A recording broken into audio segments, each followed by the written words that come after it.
Welcome to another deep dive. This time, it's all about quiet influence. We're going to be exploring Jocelyn Davidge's book, The Art of Quiet Influence. Yeah, And I'm excited to have our expert here to help us unpack its wisdom. definitely. Our goal today is to equip you with an understanding of how to navigate those tricky collaborative situations at work Right. and how to lead effectively, even if you don't have a lot of formal authority. Absolutely. Yeah. And I think it's a timely topic. So many people struggle with this idea that, Mhm. they need to be in command to make things happen. Right. But what's fascinating here is that quiet influence is really about achieving goals without that forceful approach. Exactly. Forget that whole my way or the highway style. This Yeah. is about understanding people, building those strong relationships, Yeah. and really kind of becoming a master of group dynamics. Davis uses this great analogy of a jazz ensemble. Everyone has their part to play, and they're all listening and responding to each other to create something beautiful and harmonious. Okay, I like that. Yeah. And Davis gives us some real world examples of this. Like Yeah. the story Bjorn Borg. I mean, he actually used quiet influence to calm down John McEnroe Oh, yeah. during a tennis match. Yeah. Incredible example of shifting the energy of a situation Right. without resorting to force or confrontation. Exactly. Yeah. And then there's the story of Bill the Answer Guy, this brilliant engineer Yeah. whose colleagues didn't think too highly of his influence. Uh. What was that about? Well, it just shows you the difference between technical expertise Yeah. and interpersonal skills. Yeah. You could be the smartest person in the room, Right.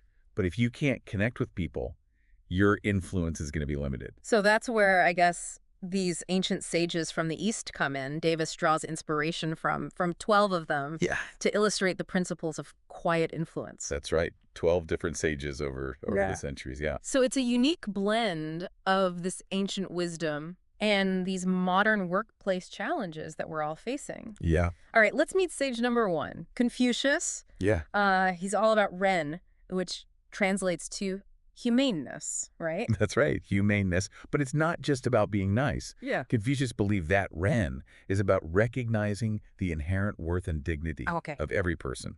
It's about treating everyone with respect and consideration. So how does that translate to the workplace? I mean, it's not like we're all running around Yeah. quoting ancient philosophers. Yeah. No, definitely not. At work. Well, Davis introduces this concept of liberin, Okay. which she describes as a humane sphere Okay. where people care for each other Mhm. and genuinely want to see each other succeed. That reminds me of I had a manager I worked with early in my career, and he treated everyone with respect, regardless of their position. And Yeah. honestly, it made a huge difference It does. in terms of how I felt at work. It made me want to work harder and to be better. That's right. That's the power of liberin. In action, it creates a positive, supportive environment Right. where people feel valued and motivated. I like that. Think about your own workplace. Yeah. Do you have a Lundgren type of atmosphere? And if not, what small step Yeah. could you take to cultivate it? It's a good question. I'm also thinking about that Ben Franklin effect Yeah. that you mentioned earlier, the idea that doing favors for others Yeah. can actually make us like them more. That's right. It's this fascinating psychological principle Yeah. that highlights the importance of reciprocity Mhm. in building strong relationships. Maybe we tend to focus too much Yeah. on what others can do for us instead of thinking about how we can contribute Right. to their well-being. Okay, on to sage number 2, the Yoga Vasya. Okay. That sounds a bit more esoteric. Yeah, a little bit. What's the key takeaway here? Well, the Yoga Vasya really encourages us to question our assumptions about cause and effect. It uses this great example of a crow landing on a palm tree just as a coconut falls. Okay. And so, we might assume the crow caused the coconut to fall, Right. but there could be a whole host of other factors involved. Yeah. It could be a gust of wind. The coconut could have simply been ripe Yeah. and ready to fall. So many other things going on Exactly. that we just don't even think about. And this reminds me of a time when I had a boss who was laser focused on accountability, Oh. maybe to a fault. Mhm. He was so obsessed with deadlines, Right. and he never really stopped to consider the bigger picture or the reasons behind any setbacks. Yeah, it sounds like he was falling into that trap of assuming causes instead of conditions. Exactly. Which is that key concept. Key concept from the Yoga Yeah, Vasya. the Yoga Vasya. Instead of looking for a simple cause and effect explanation, we need to consider the whole context. Okay. All the conditions that contributed to the situation. So what's the antidote to this assuming causes pitfall? Well, it leads us right into the second quiet influence practice that Davis highlights. Encourage others to express objections and doubts. Okay. Instead of viewing objections as roadblocks, try to see them as valuable insights. Right. It's about fostering this open dialogue where people feel comfortable sharing their concerns without fear of judgment. That really resonates with me. I think about, at Forum, we used to run these sales training programs. Yeah. And one of the hardest things to teach was how to simply acknowledge an objection before trying to solve it. People would just jump in with solutions before even hearing the concern. It's so counterintuitive. It is. But truly listening to those objections can help us identify the real issues and build trust with the other person. Okay, so we've got Confucius. Yes. And the Yoga Vasya, who's the next sage on our quiet influence journey. Rumi, the 13th century Persian poet and mystic. Okay. Rumi emphasizes the power of patience. Okay. And deep understanding. Yeah. His poetry is filled with this longing for connection, for seeing beyond the surface and truly understanding the heart of another. And Davis shares this great story about a manager she worked with, Mimi Bennett, who just embodied that spirit of patience and trust. Yeah. I mean, she had this amazing ability to empower her team. Yeah. She would give us these challenging assignments, and then she would just step back and let us figure things out, offering guidance and support, but never like micromanaging. That takes a lot of courage as a leader to trust your team that much. I know. And she was a fantastic mentor to me personally. I remember wanting to take on more responsibility, and I went to her and she just said, go for it. That's great. And she gave me the space to learn and grow, to make mistakes and learn from them. That kind of support could be so transformative, can't it? Absolutely. Yeah. And it reminds me of the point Davis makes about Rumi's poem Night Air, which emphasizes the importance of taking time to develop a shared outlook. That's right. And it's not just about learning about others, it's about learning from them. That's right. So how can you apply that in your own work life? That's a great question. I think it starts with being curious about other people's perspectives, even if they're different from your own, and really listening with the intention of understanding, not just waiting for your turn to speak. Okay. All right. Let's move on to a bit more of an epic sage. Okay. Vyasa, the compiler of the Mahabharata. The Mahabharata. Yeah. It's like an encyclopedia of ancient Indian wisdom. It's huge, right? Massive. Yeah. At its core, it's a story about the conflict between two sets of cousins. Okay. The Pandavas and the Kauravas. And Davis uses this story to illustrate the contrast between different approaches to power. Okay, so who are the good guys and who are the bad guys? Well, Duryodhana, the leader of the Kauravas, he represents a more forceful, aggressive approach to getting what he wants, whereas the Pandavas, particularly Yudhishthira, are more inclined to share power and seek compromise. That sounds like a dynamic we see playing out all the time in workplace. All the time. Yeah, absolutely. You got your Duryodhanas who want to win at all costs, and your Yudhishthira's who are much more collaborative. We've all encountered those people who see every interaction as a zero-sum game. It's like, but think about a time when you were able to turn a potentially adversarial situation into a collaborative one. Yeah. How did you do that? It makes me think of this client meeting I was in years ago. We were presenting this new customer satisfaction survey. Okay. And one of the clients was so hostile. Oh. He just tore it apart. And I was just mortified. But my boss at the time, Joe Wheeler, he was incredible. Yeah. He didn't get defensive. Yeah. He just listened to the client's concerns and acknowledged them. Yeah. And the crazy thing was, as soon as Joe started genuinely listening, the client totally calmed down. That's the power of meeting aggression with calmness and understanding. Yeah. It's interesting. Davis actually highlights a similar story from the Mahabharata. Okay. The tale of Princess Savitri. Yeah. And her encounter with Yama, the god of death. Yes. Her husband dies, and Yama comes to take his soul away. That's right. But instead of fighting him, she engages Yama in these deep philosophical conversations, and she wins him over with her wisdom and respect. That's right. And eventually, Yama grants her husband's life back. That's right.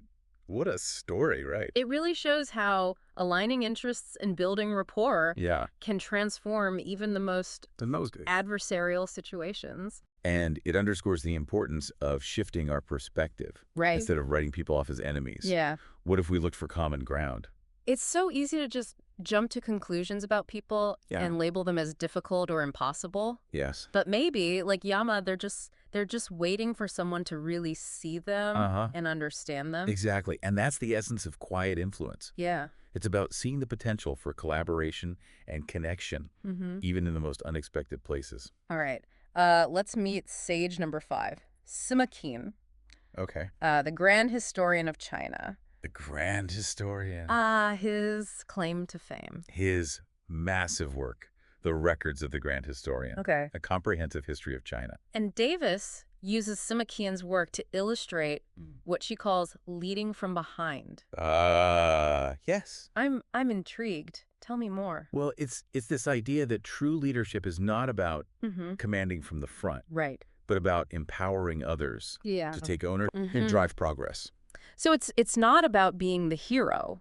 Not necessarily. She highlights the story of Gaozu, this unlikely emperor who succeeded because he was so good at recognizing and empowering talented individuals. Right. He built a really strong team and created a culture where people felt valued, supported, and encouraged to take initiative. That's powerful. I think a lot of leaders struggle with letting go of control. I agree. They want to be the ones calling the shots. It's hard. It can be very challenging to let go of that control. Yeah. But, you know, if you want to truly empower your team and unlock their full potential, you have to be willing to step back and trust them. It's like that old saying, a good leader doesn't create followers. They create more leaders. That's right. And think about it. If you're always the one leading from the front, you're actually limiting your team's growth and your own effectiveness as well. Right. This leading from behind concept, I mean, it feels particularly relevant in today's just complex, fast-paced work environment. It's essential. Yeah. When you empower others to lead, you're tapping into this collective intelligence and creativity. That's far greater than what any individual can achieve alone. All right, so we've got Confucius, the Yoga Vasiyaha, Rumi, Vyasa, and Sima Qian. That's right. That's 5 down, 7 to go. Who's next on our quiet influence journey?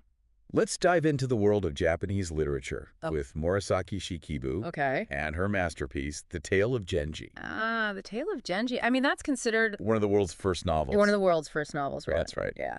And which character is Davis focusing on here? Kamakazura. Okay. A young woman who finds herself in a really challenging situation. She's been adopted by a powerful but not very nice man. And ends up being sexually assaulted by his son. Oh, wow. It's a very difficult situation. And the social structures of the time made it incredibly difficult for women to speak out against that kind of abuse. Right. So Kamakazura had to get creative. So what does she do? She used quiet influence in a way. Instead of protesting or fighting back directly, which could have had dangerous consequences for her, she accepts her assailant's proposal of marriage. Wait, really? That seems so counterintuitive. It is, but Davis draws a parallel between Kamakazura's actions and the principles of jujitsu. Okay, you mean like using your opponent's force against them. Exactly. By seemingly yielding, by accepting this marriage, Kamakazura gains a degree of power and control that she wouldn't have had otherwise. She's playing the long game. That's so fascinating. So what's the takeaway here for us? How do we apply the Kamakazura principle in our own lives? Well, it's about recognizing that sometimes the most effective way to navigate a difficult situation is not to fight head on, but to find a way to redirect that energy, that force. It's about being strategic and adaptable. Yeah. Finding ways to achieve your goals even when the odds are stacked against you. And Davis connects this to, the challenges faced by anyone in a dominant-subordinate all the time dynamic in the workplace. All the time, yeah. It happens all the time, yeah. So it's about being assertive without being aggressive. Right. Finding that balance. Yeah. It's a constant dance, isn't it? It is. And it's important to be aware of how your communication style impacts your influence. So we've got to be strategic, adaptable, and aware of our communication style. Yeah. This is getting complex. It is, but it's worth the effort to master these skills. Quiet influence isn't about being passive or submissive. Right. It's about being smart and effective. Next up on our Quiet Influence World Tour, yes, we head to India with Mahatma Gandhi. Mahatma Gandhi. Gandhi's philosophy of nonviolent resistance is so powerful. And Davis connects this to the importance of managing your inner landscape. Okay, so less about changing the world out there, more about mastering the world in here. That's right. Gandhi believed that true liberation begins with self-mastery, with taking responsibility for our own emotions and actions. That makes me think about a time when I had a really difficult boss. Oh, yeah. And I was constantly getting swept up in the drama and the negativity. It happens. And it was almost like I was letting him control my emotions. Yeah. You know? I finally realized that I was spending all my energy reacting to his behavior instead of focusing on what I could control, which is my own choices. It's a huge insight because it's so easy to fall into that trap of blaming others for our own unhappiness. Yeah. But we always have a choice in how we respond to situations. So how do we cultivate that inner strength? It takes practice, mindfulness, meditation, journaling, all sorts of tools and techniques that can help us become more aware of our thoughts and feelings and reactions. All right, next stage. Zen Master Dogen. Okay. He was a 13th century Japanese monk who emphasized the power of being present, of being mindful. Mindfulness is such a buzzword these days. It is. But what does it actually mean in the context of quiet influence? Well, Dugan's teachings are all about bringing your full attention to whatever you're doing. Okay. Whether it's washing dishes, having a conversation, or leading a team. Oh man, this is making me think about this client meeting where I was just totally not present. Yeah. I was so distracted. That happened. I kept calling people by the wrong names. I missed important details. We've all been there. It was a disaster. Yeah, it's so easy to get caught up in our own thoughts and worries. It really highlighted the importance of being present. Right. When we're not fully engaged, we miss opportunities. Yeah. We make mistakes. Yeah. We erode trust. That's right. Yeah. Dogen outlines these 3 key principles for cultivating mindfulness. Okay. Pay attention, do things yourself, and work with what you have. So no more multitasking. Multitasking is the enemy of mindfulness. We try to do too many things at once. Right. We end up doing none of them well. All right. On to the Jataka tales. Refresh my memory. Okay. What are those again? The Jataka tales. A collection of stories about the Buddha's past lives. Wow. They're filled with wisdom and humor. Yeah. And they offer all sorts of insights into the nature of karma. Right. And the path to enlightenment. And which story is Davis highlighting here? The story of the wheel-turning monarch. Okay. A wise and benevolent king who ruled with compassion and justice. Okay. And it emphasizes the importance of fulfilling your duties. Right. Of doing the daily work with persistence and focus. It's about playing the long game. Yes. Right. Not looking for quick fixes. Exactly. But building something sustainable. And Davis connects this to Jim Collins' research on successful organizations and his concept of the flywheel. The flywheel. Remind me about that. It's a great metaphor for how momentum builds gradually. Each small effort you make contributes to the overall progress. Okay. And eventually the wheel starts spinning on its own. It's like pushing a heavy object. That's right. Right. It takes a lot of effort to get it moving. Yeah. But once it's rolling, it's much easier to keep it going. Exactly. And think about how this applies to your own work life. Yeah. What are the small, consistent actions you can take each day to build momentum towards your goals? That's a good one to ponder. It is, yeah. Okay, who's up next? Sun Tzu, the ancient Chinese. Oh, The Art of War. Military strategist, author of The Art of War. It seems like everyone in the business world is obsessed with that book. It's a classic. It's a classic for a reason. It offers timeless insights into strategy, leadership, and the nature of conflict. Right. And Davis connects Sun Tzu's teachings to the concept of strategic speed. Okay, so it's not just about being fast. Right. It's about being strategic. Exactly. It's about moving quickly and decisively. Right. It's also about being smart and adaptable. Okay. Davis's company did some research on strategic speed. Okay. And they identified these 3 key factors. Okay. Crucial for success. Shared mindset, motivating goals, and a few right people. I love that. It's not about, complicated systems or fancy technology. It's about people. Right. It's about creating a culture where everyone is aligned and working toward a common goal. Right. It's about having a clear vision, empowering your team, and having the right people in the right roles. Okay, that's food for thought. It is, yeah. So who's the next sage on our list? Back to Zen Buddhism. Okay. Zen Master Gishan. All right. And his famous koan about the ox herding pictures. Okay, first, remind me what a koan is. A koan, a riddle. Yeah. Or a paradoxical statement that's designed to challenge your usual way of thinking. Right. Pushing you beyond the limitations of logic and reason.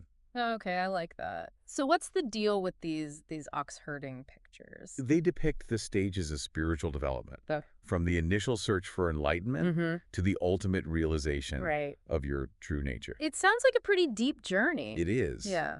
But Davis connects this to the importance of staying engaged when things get heated. Yeah. Even when you're feeling uncomfortable or challenged. That makes me think of, Bill the Answer Guy again. He was initially devastated with the feedback he received in that influence training program. But instead of dismissing the feedback or getting defensive, he chose to confront his shortcomings and commit to growth. It's so much easier to just run away from those uncomfortable feelings, isn't it? It is. It is. But embracing them. That's right. Leaning into them, that's where the real growth happens. Exactly. And that's a key principle of quiet influence, being willing to learn and grow even when it's uncomfortable. Okay. Last sage, who is it? Ibn Tufel. Okay. A 12th century philosopher from Islamic Spain. Okay. Davis highlights his philosophical novel, Hey Ibn Yakan. Okay. Which tells the story of this self-taught philosopher who grows up on a deserted island. Wow. And eventually achieves a profound understanding of the universe through observation and reason. Wow, that's a unique story. Yep. What's the connection to quiet influence? Well, Davis focuses on the protagonist's decision to leave a community. Okay. When his efforts to influence them prove futile. Okay. And it's a powerful reminder that sometimes the most influential action is to walk away. To know when to hold them and know when to fold them. That's right. Right. Yeah. There are times when our efforts are simply not welcome or appreciated. And in those situations, it's powerful. So we've explored these 12 quiet influence practices inspired by Eastern sages. Right. But Davis also highlights some common Western pitfalls that can hinder our ability to be influential. Right. And these pitfalls are particularly interesting, I think, because they're often so ingrained in our culture that we don't even realize we're falling into them. That's a great point. It's like, those optical illusions. Yeah. Sometimes you need someone to point out the trick before you can actually see it. That's right. So what's the first pitfall we need to watch out for? Well, Davis starts with chasing power. Okay. And it might seem obvious, but think about it.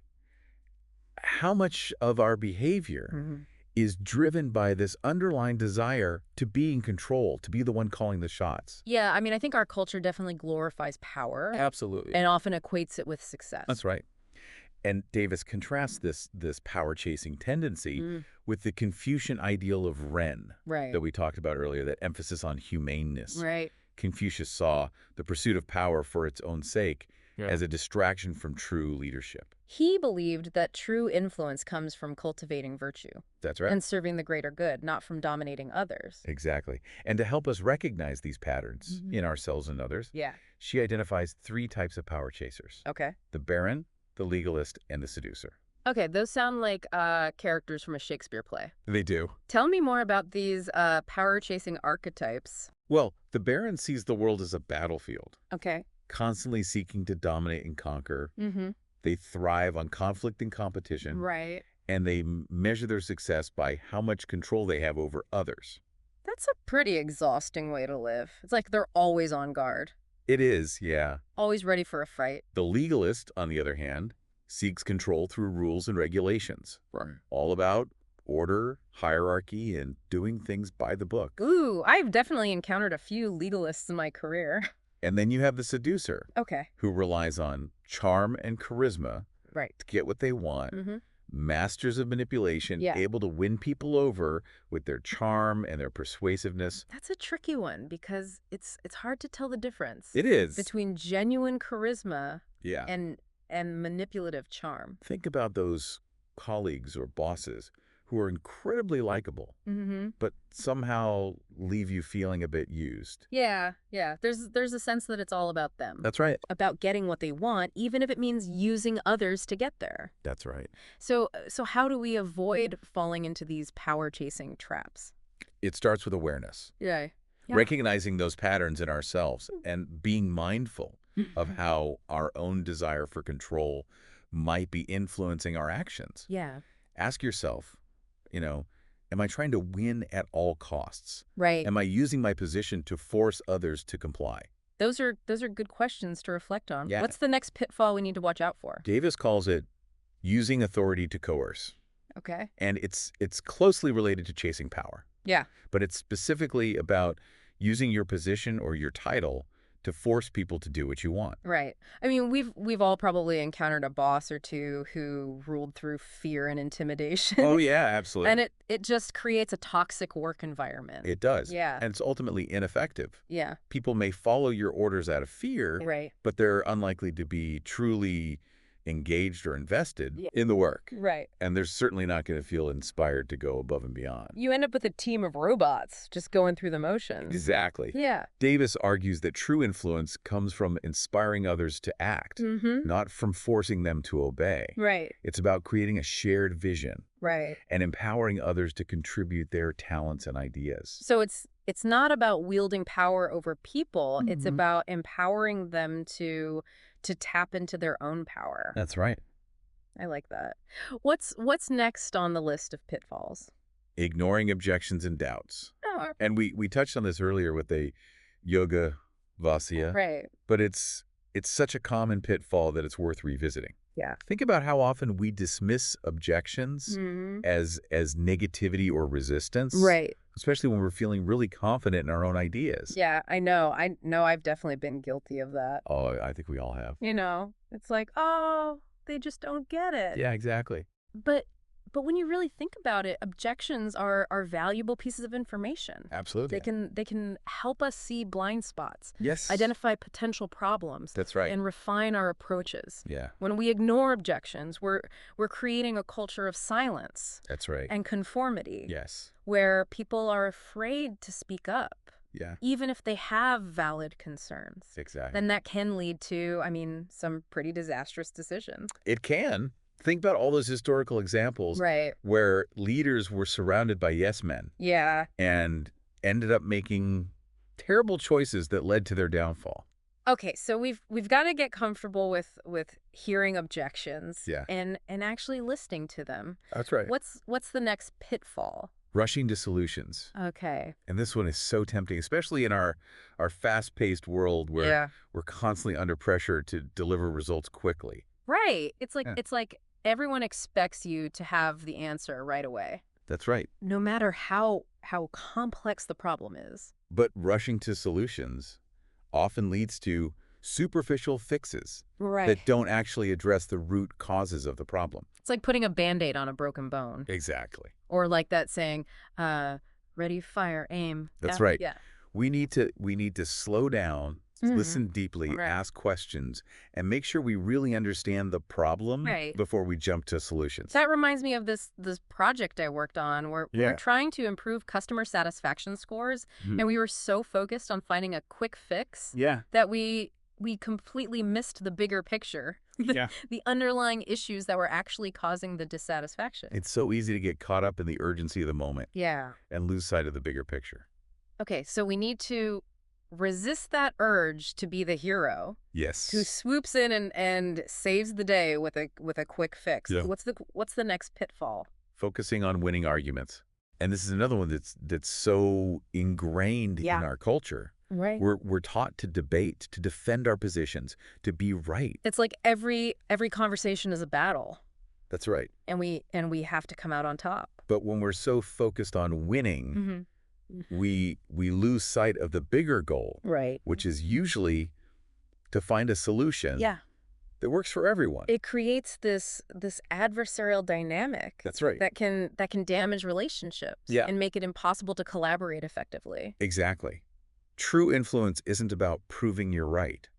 Right. It's about finding common ground and building consensus. It's about understanding that everyone has a valid perspective and that we can learn from each other. That's right. Even when we disagree. Exactly. What's the next pitfall? Leading from the front. Okay. And this ties back to our discussion about C. McKeon. Right. And the importance of leading from behind. But the traditional model of leadership often emphasizes the leader as the hero, the one who charges ahead, and everyone else follows. That model can be limiting. It is, Yeah, it creates a culture of dependency where people rely on the leader for all the answers and never really learn to think for themselves. Okay, so we've got to avoid those heroic leadership fantasies and focus on creating more collaborative and empowering environments. That's right. What's next? Collecting admirers. And this one might seem a bit less obvious. Yeah. But think about, those people who are always trying to be the most popular person in the room. Right. Constantly seeking validation and approval. Right. More concerned with their image than with their impact. Yeah, I can definitely think of a few people like that. Oh, yeah. It's like they're always performing. Yeah. Always trying to impress everyone. And it can be exhausting to be around those types of people. Yeah. And it's ultimately a hollow victory. Right. Because true influence isn't about being liked. Right. It's about making a real difference. It's about building authentic relationships. Right. Based on trust and respect, not on superficial charm or flattery. Exactly. What's next on our list of Western pitfalls? Blaming others. Okay. And this is another one of those default human reactions. Right. When something goes wrong, it's so easy to point the finger at someone else. Yeah. To make excuses. To play the victim. To play the victim. Right. But blaming others is like giving away your power, isn't it? It is. It keeps you stuck in a cycle of negativity. Right. And it prevents you from taking responsibility for your own choices. It's like that old saying, if you're pointing one finger at someone else, there are 3 fingers pointing back at you. That's right. Yeah. We need to shift our focus. Right. From blaming to understanding, from making excuses to finding solutions. Okay, what else do we need to watch out for? Multitasking. Okay. In today's hyper-connected world, we're constantly bombarded with information. Right. And demands on our attention. Yeah. It's so tempting to try to do everything at once, right. to juggle multiple tasks and projects, yeah. to be the ultimate multitasker. Oh, I'm definitely guilty of that one. It's almost like a badge of honor in our culture. It is. But it can be so draining and unproductive. It is, yeah. Research actually shows that multitasking decreases our productivity. Yeah. And increases our stress levels. Right. When we try to do too many things at once, we end up doing none of them well. I've definitely had those days where I'm juggling a million things. Yeah. And by the end of the day, I feel like I've accomplished nothing. Quiet influence requires focus and presence. Right. It's about giving your full attention to the task at hand. Right. To the person you're interacting with. Yeah. To the moment you're in. Okay, so single tasking it is. It's single tasking, yeah. What's the next pitfall on the list? Obsessing about the short-term future. Okay. And this ties back to our discussion about the Jataka tales. Right. And the importance of playing the long game. Right. We're so conditioned to focus on immediate results. Yeah. On quarterly earnings. Right. On instant gratification. And it can be so hard to resist that pressure. Yeah. Especially in the business world where everything is about speed and efficiency. It is. But when we're constantly focused on the short term, we tend to make decisions that benefit us in the moment, but may be detrimental in the long run. Like those companies that cut corners to save money. Yeah. Or boost profits in the short term. That's right. But end up damaging their reputation or compromising their values in the process. Quiet influence is about making choices that are aligned with your values, your long-term goals. That's right. And the greater good. Okay, 2 more pitfalls to go. That's next. Next. Running from shame.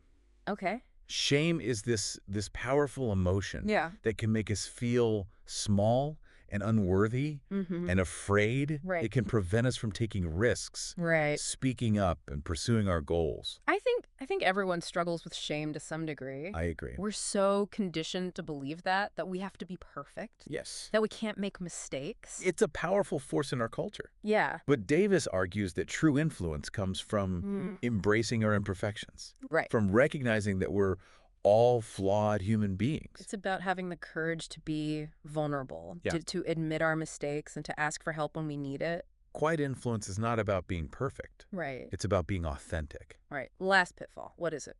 Going with the crowd. Okay. And it's so easy to just go along with what everyone else is doing. Yeah. To conform to the norms, to not rock the boat. I think it's a natural human instinct to want to fit in. Yeah. You know? No one likes to feel like an outsider. But true influence requires us to think for ourselves. Right. To question assumptions. Yeah. And to have the courage to stand out from the crowd. Sometimes the most influential people are the ones who are willing to be different. Absolutely. To challenge the status quo. Yeah. To go against the grain. They're the ones who inspire us to think differently. Yeah. To see the world from a new perspective. And to imagine new possibilities. So we've explored these 12 Western pitfalls. Yeah. And it is a bit daunting to realize how many ways we can sabotage our own influence. It is, yeah. But it's also empowering to know that we have a choice. That's right. We're not, powerless victims of our culture or our conditioning. That's right. We can choose to be more mindful, more intentional, and more effective. That's right. In our interactions with others. That's the key takeaway here. Yeah. We're not powerless. Right. We can be more mindful, Yeah. more intentional, more effective Right. in our interactions with others. We've covered a lot of ground today. We've explored, 12 quiet influence practices. Yeah. Inspired by Eastern sages. Mm-hmm. We've identified 12 Western pitfalls that can hinder our effectiveness. Yeah. Before we wrap up, is there anything else you want to highlight about these pitfalls? I think it's important to emphasize that these pitfalls aren't bad or evil in themselves. Yeah. They're just part of the human condition. That's a good point. We all have these tendencies to some degree. Right. It's not about judging ourselves or others for falling into these traps. That's right. It's about recognizing them and finding ways to navigate them more skillfully. Exactly. And I think the key to avoiding these pitfalls is to cultivate self-awareness. Right. The more we understand our own motivations, our own triggers, our own patterns of behavior, the better equipped we are to make conscious choices that are aligned with our values and our goals. So what's the first step in developing this self-awareness? Well, I think it starts with paying attention to our thoughts, our feelings, and our reactions. Okay. When we're feeling stressed, anxious, or frustrated, what are the thoughts that are running through our heads? What are the stories we're telling ourselves? And how are those thoughts and stories influencing our behavior? Exactly. The more we can observe our own inner landscape, the more we can start to understand the patterns that are driving our actions. Right.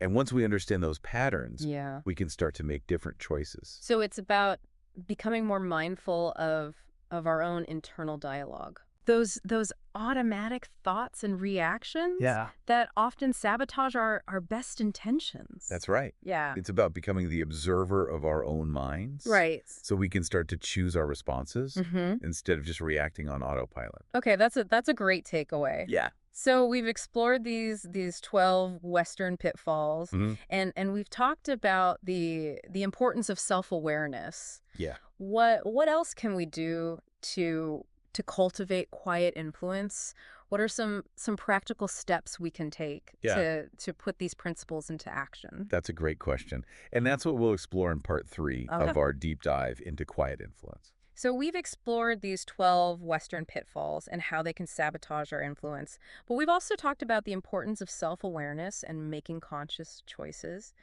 What are some practical steps we can take to actually put these principles of quiet influence into action? One thing that really stood out to me in Davis's book is this idea that influence isn't just about getting what we want. It's not about manipulating others to do our bidding. Right. It's about creating win-win situations where everyone benefits. It's about understanding that we're all interconnected and that, our actions have a ripple effect. Exactly. It's about shifting our perspective from me versus them to we. That reminds me of the concept of Ubuntu that you mentioned earlier, that beautiful philosophy that emphasizes the interconnectedness of all humanity. It's such a powerful concept, and it's really at the heart of quiet influence. Yeah. When we see ourselves as part of a larger whole, our motivations change. We're less likely to act out of self-interest. Right. And more likely to seek solutions that serve the common good. It's about recognizing that we're all in this together. Yeah. And that we can achieve so much more when we collaborate and support each other. It's a more sustainable and fulfilling approach to leadership, to work, and to life in general. Love that. It's about creating a world where everyone can thrive. So how do we actually put this into practice? Yeah. How do we move from theory to action? Davis offers some really practical guidance. Okay. She encourages us to start by identifying our own values and goals. Yeah. What do we truly care about? What kind of impact do we want to have on the world? It's about getting clear on your why. Exactly. And once you know your why, you can start to make choices that are aligned with those values and goals. It's about being intentional and deliberate in your actions rather than just reacting to whatever comes your way. Absolutely. And it's about building relationships with people who share your values and who are committed to working together to create positive change. It's about finding your tribe and supporting each other Yes. on the journey. I also think it's important to emphasize that quiet influence is a practice. Yeah. Not a destination. It's something we have to work at every day. It's like, learning a new skill or developing a new habit. That's right. It takes time, effort, and commitment. Absolutely. And we're going to make mistakes along the way. Right. We're going to fall back into those Western pitfalls that we talked about. Right.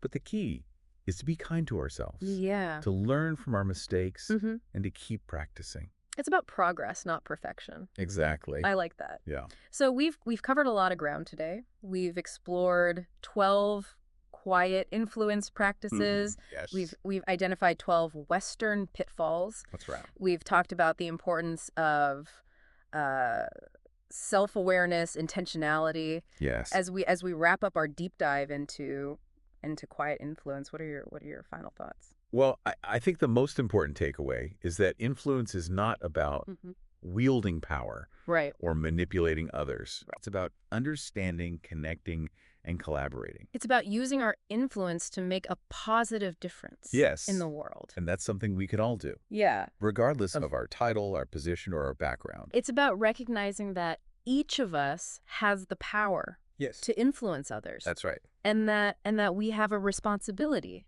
to use that power wisely. I couldn't have said it better myself. So as you go about your week, we encourage you to consider how you can apply these principles of quiet influence in your own life. That's right. Perhaps choose, one or two of the practices that we've discussed and see how they can help you navigate your relationships, your work, and your world. And remember, quiet influence is a journey, not a destination. Right. It's about continually striving to be more mindful, more compassionate, and more effective in our interactions with others. Thanks for joining us on this deep dive into the art of quiet influence. It's been a pleasure exploring this with you. Until next time, keep learning, keep growing, and keep influencing the world for the better.